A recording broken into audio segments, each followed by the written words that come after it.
sounds in your heart? Is there a numbness? Is there a feeling of, oh, that's Jesus on the cross? I've seen that a million times.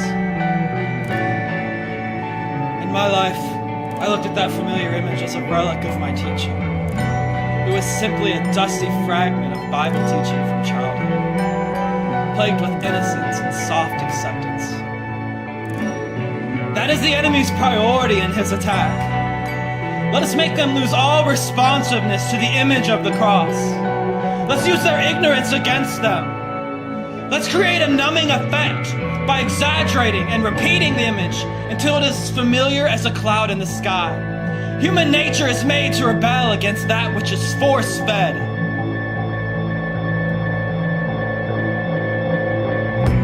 I have news. The strategy is working.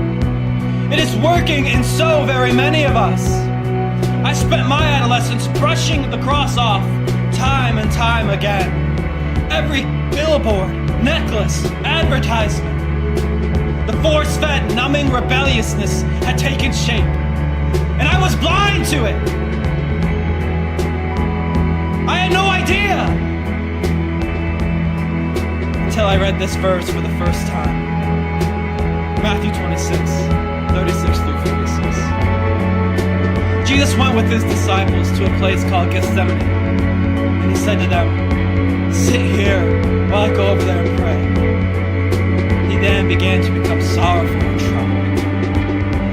The reality of what was about to happen took full residence in his heart. His mind began flashing glimpses of the future, images of wood slashing his skin raw, piercing stabs of hundreds of thorns piercing his head. We cannot relate in any way, shape, or form with what was about to happen.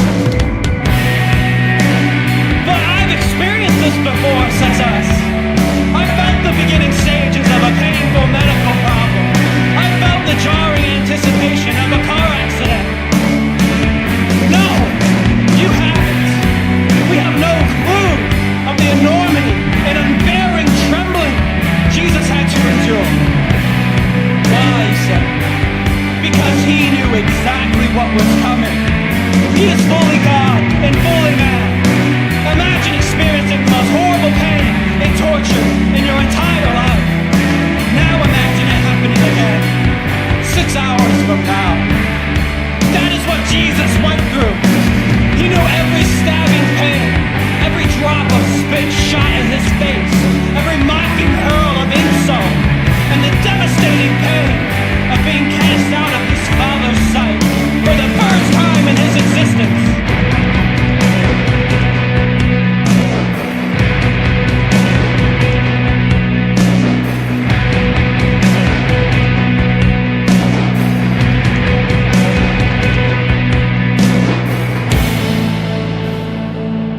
Felt desperate for companionship.